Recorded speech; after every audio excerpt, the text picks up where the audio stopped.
Let's get ready to rumble! I hit it right on the nose, as far as the finishing goes, I get it and go. Act like they want all the smoke, but soon as they head on the canvas, they know that they don't. Walking out like I'm McGregor to get me some M's, I give them a left to the dome. Thinking you rowdy like Rousey, you catching the kick to the head like my last name is home. Working my way up the ranks till they call me the king, you should know that we coming for gold. Back of arenas, they rapping my fist and I'm practicing kicks, about to put on a show. Holloway, all of my enemies, this is the Blessed Express, we back on the road, and this is the Rumble Report. You all tuning in, so get ready, cause we about to go.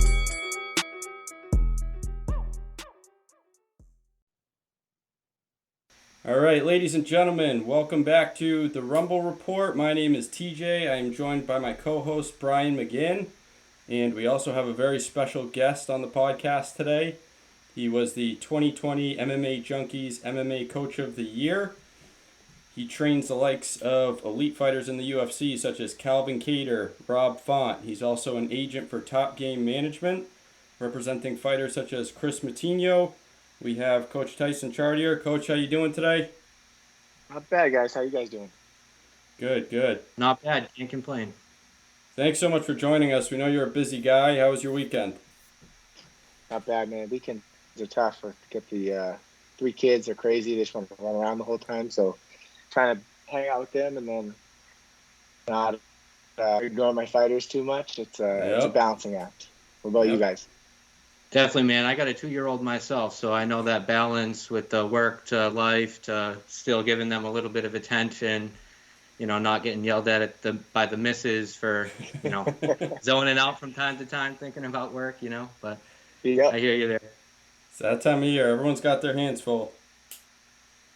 So, Coach, I just want to reiterate what TJ had to say. It's a pleasure having you on. It means a lot to us. I guess an easy place to start. How'd you get into coaching? I'm sure you had a lot of the same experiences we all had growing up to other sports like baseball, basketball, football. So why coaching, and more specifically, why MMA? So I just got into MMA after college because I played lacrosse in college. I wrestled and played football in high school.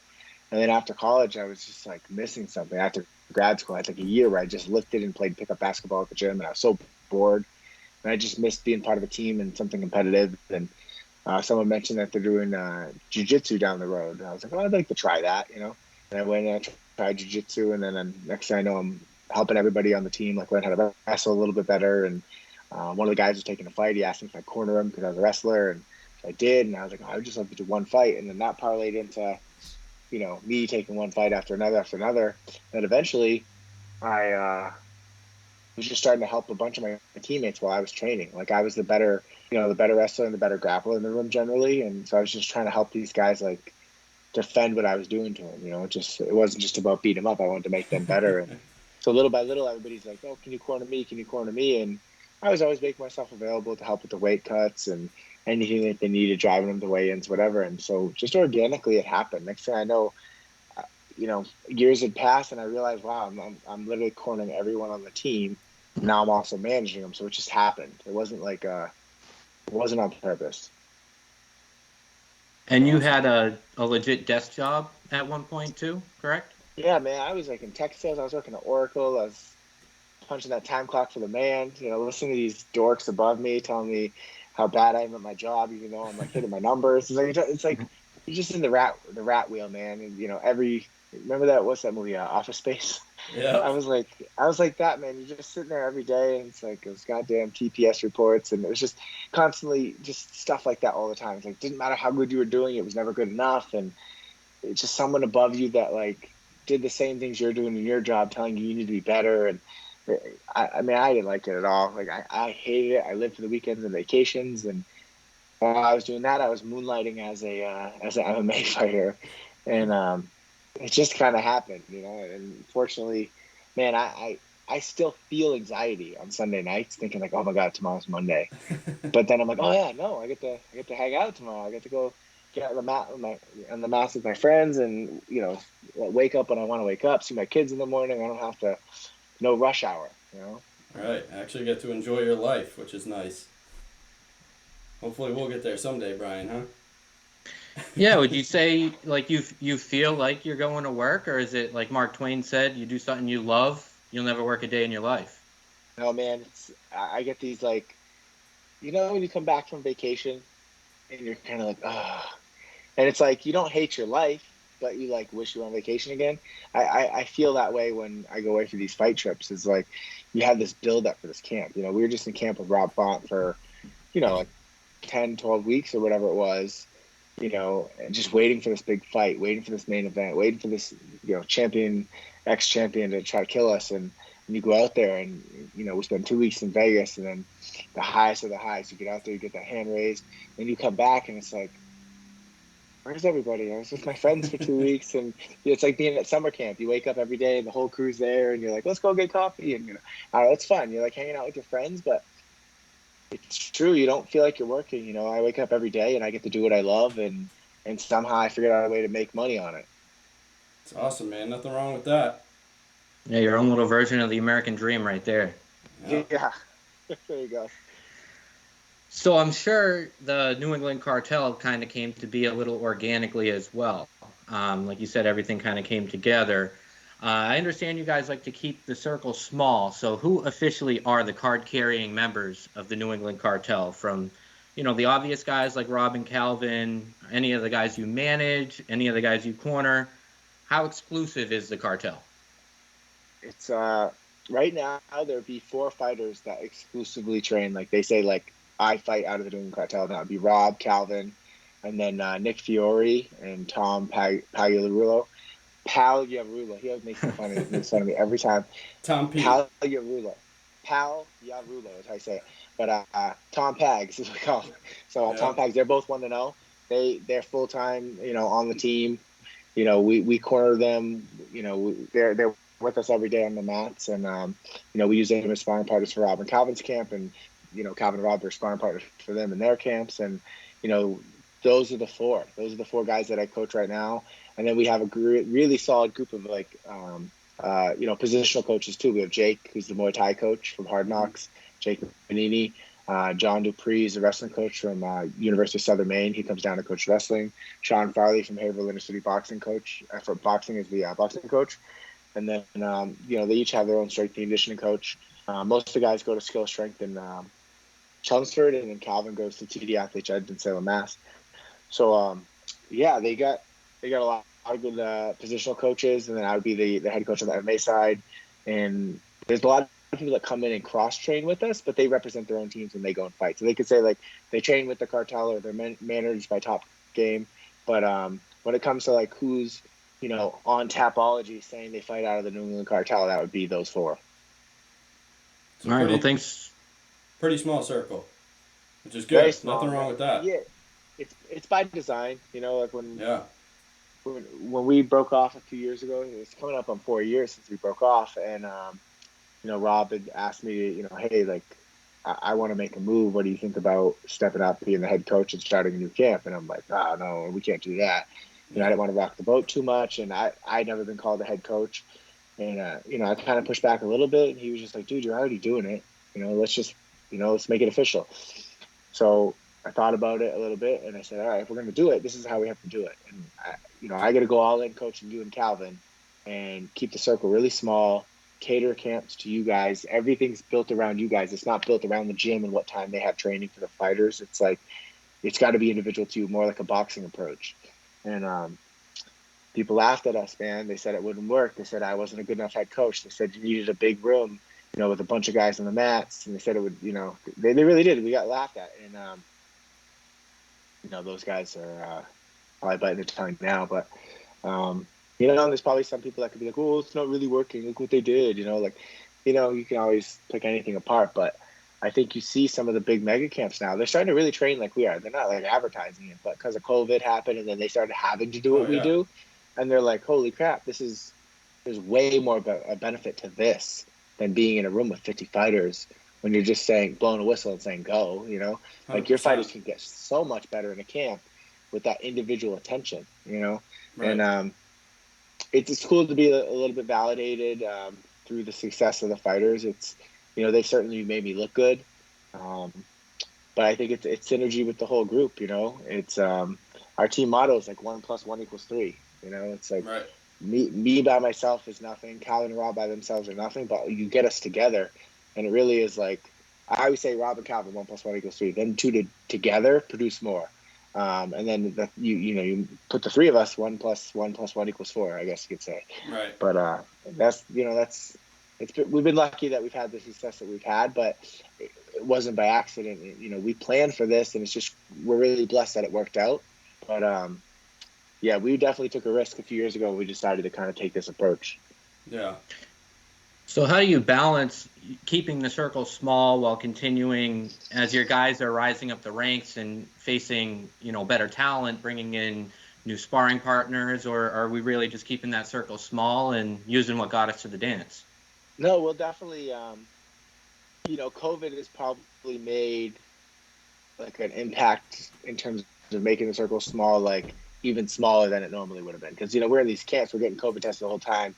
Anybody pops positive, fights off. So we kind of went a little psycho there for a little bit. But right before COVID happened, I brought Calvin out to Bazooka Joe's to train with Joseph Valtellini to work on some kickboxing and different things like that. We go out to Vegas regularly and train with Coach Giffey. He's a boxing coach that kind of flies under the radar, but he's from Boston. He used to be like Forrest Griffin's boxing coach. He's worked with the UFC champions. He works with a bunch of UFC fighters now out of a lot of the schools in Vegas. So when we go out there, we work with him. And, we're just trying to go around and get the best work, but COVID kind of put a stop to that. So that's the other part of being small and agile, is like we can just, like a circus, pack up our tent and go somewhere else for a week and learn from those guys. So I think that's really the key to us still evolving, is going to these different places. There's so many little things I learned from Joe Valtellini when we were out there that helped me make me a better coach. There's when we go out to Vegas, I learned things from Giffey and Eric at Extreme Couture, and having this network around us of other coaches that are going to come in and teach me things, and then their fighters teach my fighters things, them teach my fighters things. And, there's no ego here. I just want the guys to get better. And then as far as bringing in different sparring partners, yeah, like depending on who we got going, I'm fortunate where I also have top game management, and I have a lot of talented fighters. All the best fighters in New England, for the most part, are managed by me. So it's not hard to make that call and say, hey, for the Marais camp, John Duma, we sparred with him twice a week for that, once or twice a week, depending on the week. Tateki Matsuda, he sparred with Rob the last camp for Cody. So it's like other guys that I manage, they come in, and Mitch Raposo came in and helped spar too. He's under top game. So like we have a lot of guys like that like I'm already talking to about the management stuff, and they really do look up to Rob and Calvin as fighters. So for them to come in and be able to spar with Rob and Calvin, and Rob and Calvin aren't dicks to him or anything, they don't try to knock him out. They're coming in and getting really good high class work. We're getting the rounds that we need, and it gives me a little time with the guys I manage, and helps build their confidence ideally. Right. So, Coach, just to dig in a little bit about the fighters. So, Calvin, obviously coming off a tough fight against Max Holloway, which, Max Holloway, former champion, he's going to be a tough night out for anybody. I know we're a little late to the party here, but I did want to ask, after that fight, would you say did Max pretty much fight the way that you guys were expecting? Was there anything that he threw in there that you didn't really see coming, or how did that fight play out as opposed to how you planned it going? It went exactly how we didn't want it to go, but how we knew it could go if we did X, Y, or Z. Like we had a lot of ideas on what we wanted to do, and we said, like, listen, if we don't do this, this is what could happen, and it was pretty much worst case scenario.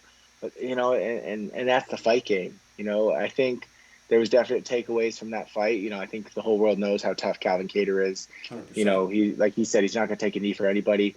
I think one of the big things I took away, and I think the whole team did, is like just how impressed we were with Max and his team throughout the fight. They're winning a fight, but they're still making adjustments.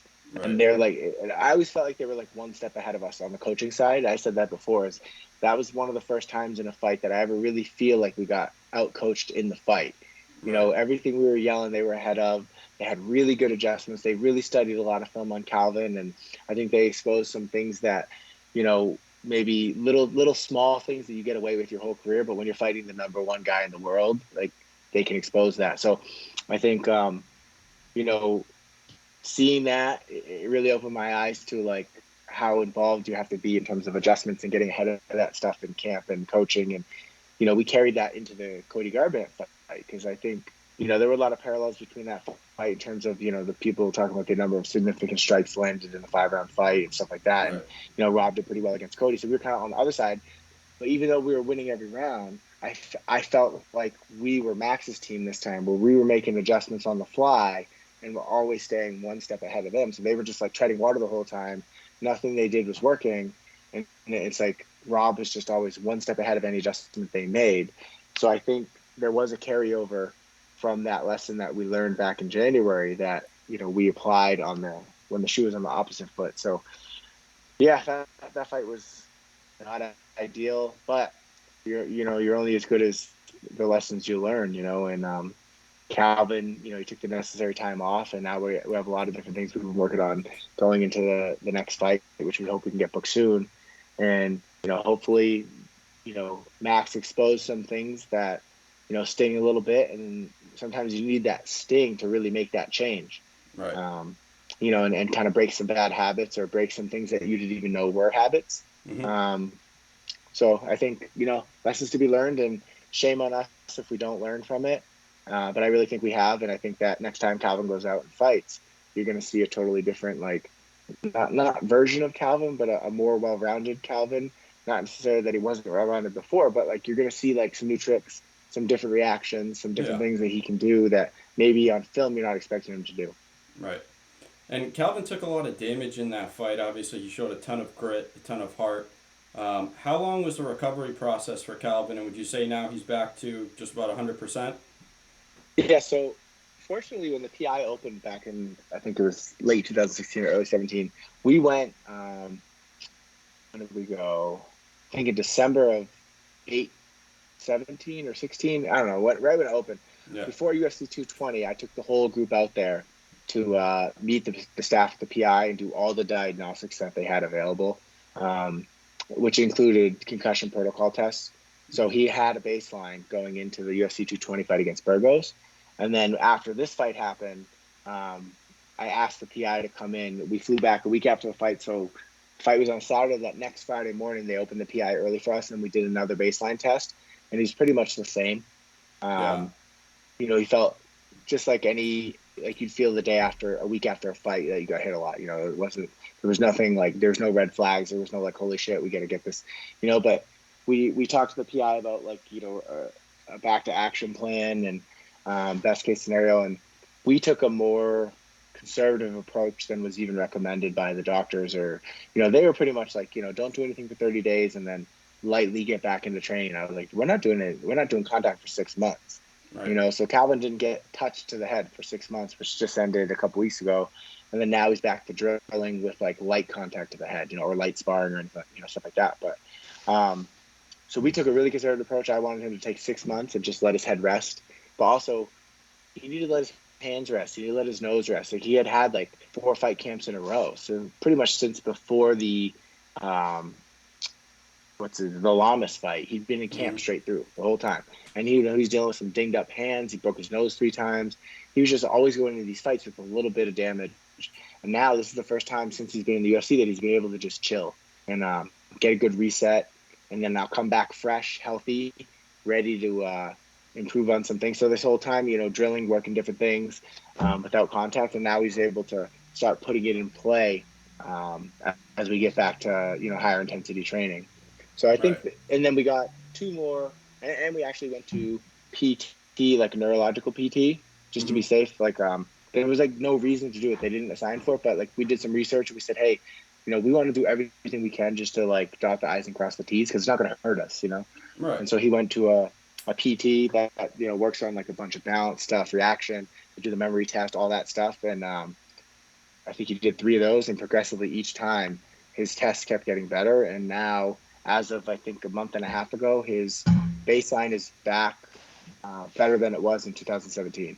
So as far as any medical testing can be done, he's ahead of where he was in 2017 from a cognitive standpoint. So we're really happy about that. And, I think we did our due diligence to just protect him from himself, just like you would with any fighter. A fighter comes off a loss, the first thing they want to do is get back in there and get that taste out of the mouth and go again. And I think, Calvin's a savage. He would want to do that. So it was our job as coaches and support system to just say, hey, listen, like, just take a break, bro. Like, you've been at this for a while and relax. Yeah. So now he's hungry. He always jokes around with us, and Tyson made me sit out. Like, I'm going to kill somebody, But, he's also a mature individual, and he's a smart businessman. So he knows that, like, his time off is going to make him better, and that, he'll come back stronger. Right. And do you guys I have like really long-winded answers, huh? I just keep rambling. No, we love it. Keep Perfect. it coming. Do you guys have an idea of when you'd like to see Calvin fight again? Are you shooting before the end of the year or probably early next year? What were you guys hoping for as far as that goes? Yeah, we told UFC we want to fight in October, so they know that. They've known that for a few weeks now. No feedback on that yet. They said, yeah, we'll see what's available, and now it's just a waiting game. Once you climb that ladder and you get pretty close to the end, it's a lot harder to book, because then both sides have to think it's the right move, and everybody's got a reason why they can or can't fight, and then timelines, and then now you're working on, like, does it make sense for both guys' career, and then timelines. Some fighters don't want to wait that long, other fighters want to wait longer, other fighters are like trying to be strategic and wait for title fights. So yeah, it's tough, when you get to that level, to get fights that make sense for both sides. Right. Another one of the fighters you coach, Rob Font, obviously, I want to say he's top 5 in the bantamweight division, or maybe number 6 now that they put TJ Dillashaw in there. Not sure how he's 4 now. He was 3, now he's 4. Yeah. Okay, gotcha. Yeah. So Rob's obviously in bantamweight. Last week, I want to say we saw a good bantamweight showdown between TJ Dillashaw, coming off the 2-year suspension, fighting Corey Sandhagen. That fight ended in a lot of controversy. Even me and Brian had some differing opinions on how that fight ended. But did you watch the fight? What were your thoughts on it? And who did you think won that fight? I mean, I was super biased. I was cheering for Corey because I didn't want TJ to leapfrog us in the rankings. But I had a 3-2 for Corey. But I did say it's 3-2 split decision, Going into it, I was like, I hope Corey won. I think he won. But it's going to be 3-2 split probably, and that's what happened. But I think it was the 4th round that really kind of screwed Corey over, I think, because everybody thought it was 2-2 going into the 5th, and whoever won the 5th round won. But in fact, it was 3-1 going into the 5th, and Corey won the 5th. So I think that was kind of the big disagreement point between everybody, where a lot of people assumed that Corey had won the 4th, but he didn't. Right. So Rob has been called out by, or not necessarily called out by all of them. He's been called out by a couple of fighters. There's a couple of matchups that the fans have been wanting to see. A couple of those fighters being TJ. A lot of people have said that would be a great fight. I know I think that would be a great fight. Also, ranking-wise, it doesn't really make sense, but Sean O Malley has also, put Rob's name out there. As far as those matchups go, is there one of those that you think would be better than the other? Do you think the Sean O Malley fight even makes sense to entertain just based on his stardom, or is that, completely out of the question? Who was the other one? Sean, and who was the other one? And TJ. TJ. Yeah, I mean, I think TJ was like, I'll fight Rob if I can't get a title fight. And then Corey called us out right after his fight saying, like, I was told I need one more win to get a title fight. I want to fight Rob. And then Sean O'Malley. Sean O'Malley's just trying to call out anybody who's above him. I respect that. He's a gamesman. He's got he's got a cool personality. I actually like following his stuff, and I think he's a talented fighter. I don't think he matches up well with us, but he's supposed to, try to hit that home run. And when you're not ranked and you can fight the number 3 or 4 guy in the world, there's nothing but upside there. Right. And that's probably his. I don't think he's been a main event yet, right? So if Sean fought us, that's probably, or maybe, because he's a draw a little bit, so maybe they'd make it a pay-per-view co-main or something. But either way, it's a big fighting the number 3 guy but not ranked. So it's upside for him. It's nothing but downside to us, except for, maybe getting a little bit more of a following. But so that one, he's just doing his thing. TJ and Corey, both those call-outs make sense because both those guys want a title fight. And right now, if you think about it, Corey just coming off a loss, that kind of puts him in the back seat and us in the driver's seat, but behind TJ, but TJ's injured. Yeah. So if TJ gets that knee surgery, he's out for a while, who's the next guy in line for a title? It would be us. So I think the way that fight panned out, and then the injury with TJ, it kind of puts us in the driver's seat. But for how long? How long? A lot of that is dictated upon how long TJ's out. If TJ has to go and get surgery and then he has complications or whatever, and then he has to be out for a year, we're sitting in a really good driver's seat because we know we have time. We can wait for that fight to happen in October and then fight the winner next spring, But if TJ's only out for 2-3 months, then all right, we're in the driver's seat right now. But then the minute TJ's healthy, TJ's fighting the winner of that fight, and then we sit around and wait to try to be an alternate. And then Corey turns around and books against the winner of Aldo and Munoz, then maybe he leapfrogs us again and gets a title shot before us. So I think there's just a lot to think about, a lot that we can't control, So Right. I think probably for the UFC, the thing that makes the most sense is to book us versus Corey on that same card that Aljo and yeah, and then go into it knowing that one of us is the alternate, and then one of us is going to get screwed over if it happens. But so if we're both there, you got to think, like, who's the alternate? Like, is it Corey who's coming off a loss, or is it us coming off 4 wins in a row, even though we're ranked lower than Corey? So that's where it gets a little sticky. But at the end of the day, we don't have a say in that. The UFC is going to do what they want to do, whether we like it or not. So all we can do is what, one of our other team mottos is focus on what you can control. Only thing we can control right now is staying in the gym and getting better for whoever it is we fight next, whenever it is that happens. Right. And a fight between Rob and Corey, I think, would be a great matchup.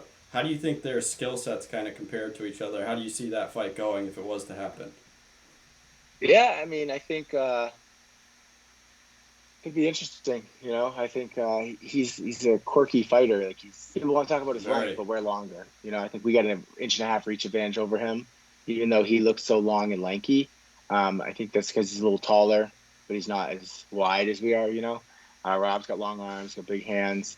So I think we would definitely have like a size and strength advantage, in my opinion. And I think we have a significant power advantage, and probably a technical striking advantage. Corey's one of those move around, pop shot you, catch you because he's awkward and unorthodox, and that presents a whole problem in itself. And Corey also has good jiu-jitsu. Like, you see we get some these weird scrambles. Those guys are annoying to deal with. But he's not a wrestler, So I think for him if he needed to take the fight to the ground, he's going to have to get creative. He can't just straight wrestle us. But if we wanted to fight the ground, I don't think he'd really resist it too much, as much as he did with TJ, because he's probably not worried about our ground game because there's really no Rob. So I think it's an interesting fight. I think people are going to be really interested in I'd be interested to see who's the favorite in that fight. Like, if it got pen to paper, who comes out the betting favorite, before the odds get all mixed up. I love the matchup against him or TJ. So I think in my head, we're a favorite in both fights just because we have that trump card, which is the length with the power. And then obviously we're precise and we've shown that we can be patient. So, interesting. I think both fights are good. Both fights are huge. Both fights, the winner deserves the title shot. 100%. So, Coach, you also represent Kris Moutinho, I believe. I read something recently about you kind of talking about that call you got to make to him to let him know he was going to be making his UFC debut against Sean O Malley. How was that call? How long have you been working with Kris? What kind of kid is he? So I think I signed Kris right after he lost his title fight in CES. We've been talking a little bit before that. I always knew he was a good athlete, a good kid. Like, I saw him when he was on his run at Cage Titans, winning all the amateur titles. I think he had like 3 amateur titles. And I just remember he was always like, the way he carried himself in the crowd after was like what got me. He didn't seem like a punk. He seemed like a really nice, humble kid, real quiet. When you talk to him, he's a pretty quiet kid. And then we finally started talking after he lost the title fight, and I was like, if you want help, let me know. He's like, oh, I think I do, And then so we decided to work together. And unfortunately, we got that first fight against Cupcakes and he lost. And but he's doing really well. Cupcakes is a tough kid. And then came out after that, and we finally got that win back in against Ashik Ajim for CS during the pandemic. He won. Then we got that fight in CFFC. He won, and we knew we were kind of close because UFC gave us some positive feedback. They liked the style and stuff like that. So I just told him after that CFFC win, I'm like, listen, just be careful because like we're in a very good spot. We were in a message with him and his coaches, and I was like, it might not ever come, but when they give this sort of feedback, you're close. So when Right. injuries happen, we'll probably get offered out. And then when the O'Malley thing happened, I I called him. I said, hey, how's your weight? Like, he's like, no, it's not bad. I could make it. I was like, well, O'Malley's opponent's out. I'm going to throw your name in. He's like, hell yeah. And so I was like, it's a long shot, but this is what the process is. We threw his name in. And then the next day, Sean's like, can he definitely make weight? I'm like, yep. And then like 20 minutes later, got the text saying, all right, the fight's yours. And then so I called Kris. And I said, hey, man, we got the fight. And he goes, oh, my God, God is great. God is great. He's like, thank you so much. And you could tell he was just like, didn't know what to say after that. He's just like, I was like, all right, well, there's going to be there's going to be a lot of paperwork to do coming up soon. So, get ready and stay by your phone. And he was like, oh, man, thank you so much. I appreciate it. Those are the best calls to make. Oh, yeah, absolutely. How's he been healing up after that fight? And do you have any idea of when he would like to fight again? Is he planning to fight again? What's he looking to do? End of the year at the earliest. I think he broke like a pinky toe in the fight or something. He didn't even know it till like a week later. He's trying to move around a little bit and his foot hurt. But I think he just broke a pinky toe. We're gonna have to see more orthopedic specialists. Nothing big, But Right. We are in a couple weeks. He's gonna go out to the PI and see the team out there and talk about if 125 is an option. He made 125 a bunch as an amateur, and then when he turned pro, 135. It just made more sense for a while. And then especially when they were doing away with the 125 as the UFC at that time. So now he's, the money's right. He's in the UFC. Like, all right, now let's see if 125 is realistic. So we'll sit down with the professionals in a couple weeks out in Vegas and get their feedback on what they think if he, where he sizes up against other 35ers or if 25 makes more sense. Awesome. Well, I think I can speak for everybody when I say we're excited to see what he does next. He's got a lot of hype around him right now. Just, grit and a bunch of heart, same thing we saw from Calvin. I don't know what it is about New Englanders. They know how to take punishment and keep walking forward. So it's good to see. But hopefully we never have to see another one like that, right? Yeah, that's what I'm saying. Let's be known for something different. Do what Rob did. Let's do what Rob did. Yeah. Yeah. Well, Coach, that's about all I got for you. Brian, you got anything else? Yeah, I got a couple more if you have time. We don't want to hold you too long. So I don't want to put you on the spot, make you pick any favorites or anything, but I more than anyone love watching new fighters come up. I'm always interested in that next guy, so to speak. Is there anyone you're managing or anyone part of the cartel you see making a big run in waves in the UFC specifically? Yeah, I mean, right, I think Nick and Tom on the cartel both will eventually be in the UFC. They already train the same schedule Rob and Calvin do. They have really good role models in Rob and Calvin. I think they're in our system, which is proven successful for Rob and Calvin. So I have no reason to believe that those guys aren't going to be in the UFC, whether it be 18 months or 2 years. Those guys. But I think right now, like one of the guys a lot of people are still kind of buzzing about is Mitch Raposo. He's on the Ultimate Fighter right now. He did lose that first fight, but against a tough kid. Mitch is only 22 years old. He's 5-0, and he hasn't really fought anybody good yet just because we had a bunch of opponents pull out. So we haven't been able to get that big test locally. He goes in the Ultimate Fighter and fights a really tough, like, European wrestler. And really just, if he doesn't fall off the kid's back in the second round, he wins that fight, and then he's in the semifinals. So I think there's still huge things to come out of him at 125 in the UFC. That fight on the Ultimate Fighter was at 135. So, we still don't know what they're going to do with everybody coming off the Ultimate Fighter. But, you come off a show like that, you got all your medicals done, all your UFC paperwork. You got to think you're in line for a last minute, replacement on the Contender Series or something like that, or even a last minute call down at 125, right to the big show. So, and then I think another one fighting next weekend is Carlos Candelario. He's 7-0, fought on season 1, week 1 of the Contender Series, and won, and then got invited to come back for a few weeks later, but he tore his ACL in that fight. And he just had like a beast of a time coming back. We had set up a few different fights. He just had bad luck.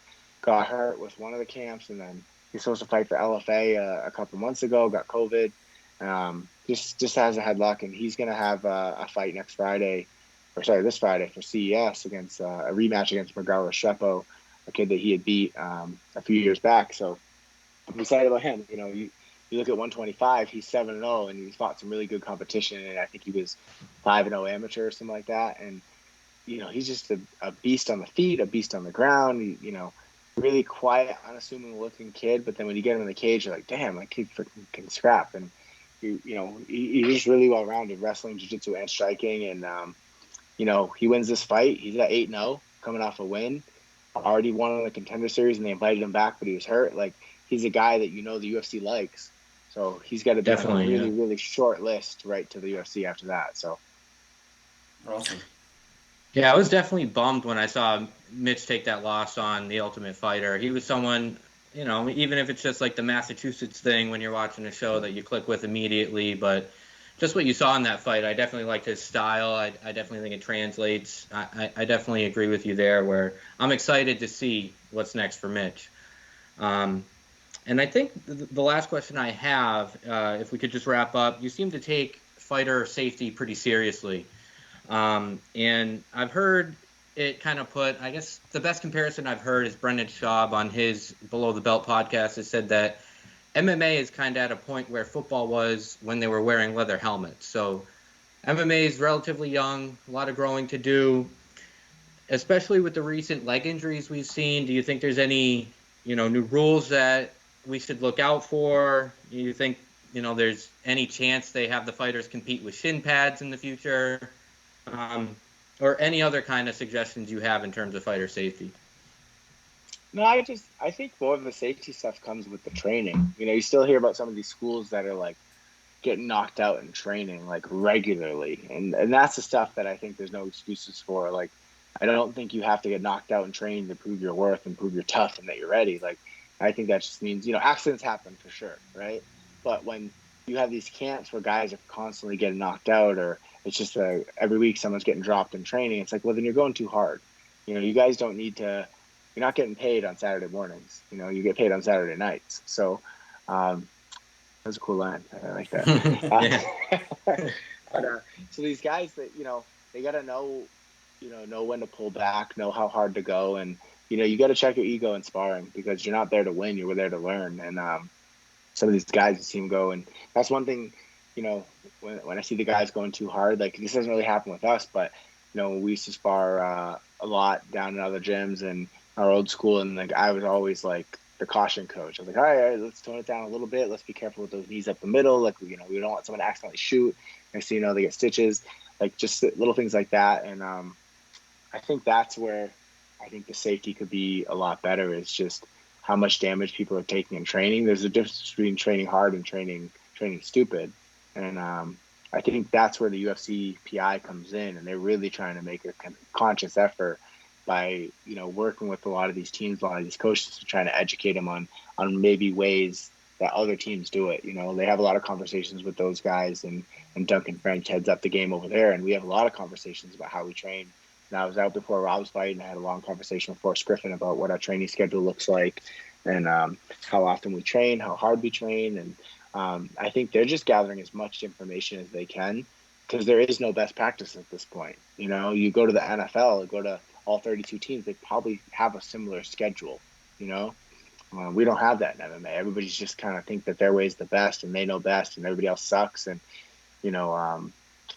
I think as we age as a sport, coaches like myself and other people have to kind of check their ego and really just learn from our peers, learn from the experts, and like I said, put our egos aside and just be willing to like do things different for the betterment of the fighter safety. Right. Brian, you got anything else? No, that's it, man. I don't want to keep him too long. All right, Coach. Thank you so much for coming on, man. We really appreciate it. I know you're a busy guy, but we had a great time. Thanks for answering all of our questions. Good luck to you. Good luck to your guys, and hopefully we'll see you again soon. All right, guys. Thank you so much. All right. Have a good night, Coach. Have a good night.